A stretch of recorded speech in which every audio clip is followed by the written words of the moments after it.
So what will the new restrictions mean for China's booming esports business? The market was worth an estimated $23 billion last year in the country, and its biggest stars are typically discovered in their teens and retire by the age of their mid-20s.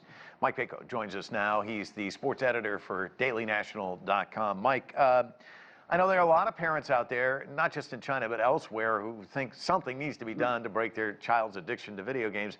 But I was reading one of these articles about this move, and a professor in Beijing is quoted as saying the new regulations almost kill young people's chances of becoming professional esports players. So just how difficult will this be for these young gamers, and what kind of impact is it likely to have on the sport?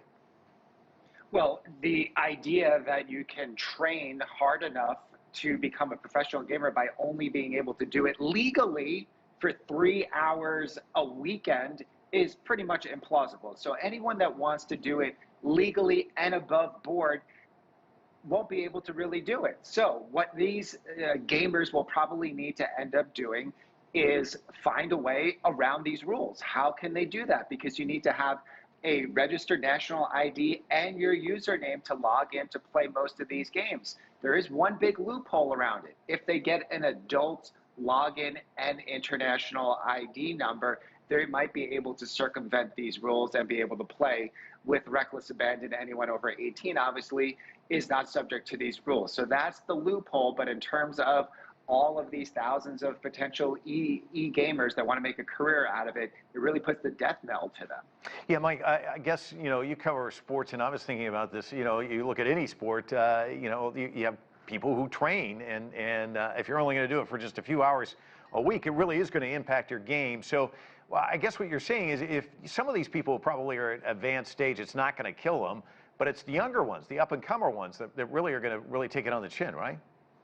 It's going to be the up-and-comer ones, and I think what this rule is really intended to do is to really stamp out any hope that someone even younger than a teenager would hope to achieve the sort of goal of becoming a gamer. What this rule is intended to do is really stamp this out before they even want to play the video games. So this isn't necessarily to discourage the people that are already playing.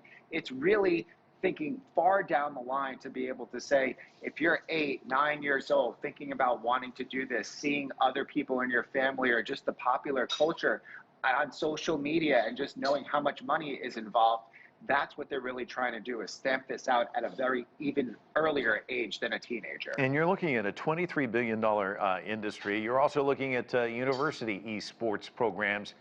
What's going to be the net effect for them?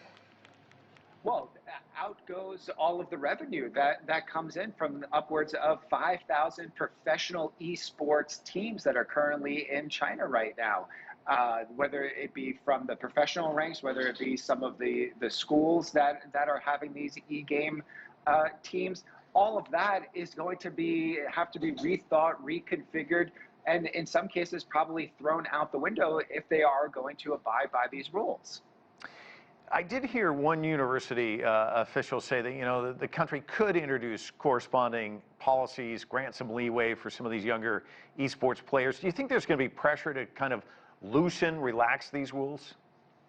I think there already is some level of public backlash to this, but if you think about the bigger sweeping rules that were recently put in place that covers everything from business to culture to what they should be promoting on media channels and not promoting on media channels, this might not be something that, even though there is a public outcry that comes about from it, that the regulators and the government will be able to turn back from. I think they've dug their heels in, and if this is going to be the way that they want things to be, I don't think any sort of public outcry, or looking at that $23 billion in revenue that this industry brings in, they probably won't be able to turn back from this rule. Well, we'll certainly keep our eye on it. Mike, always great to talk to you. Thanks so much.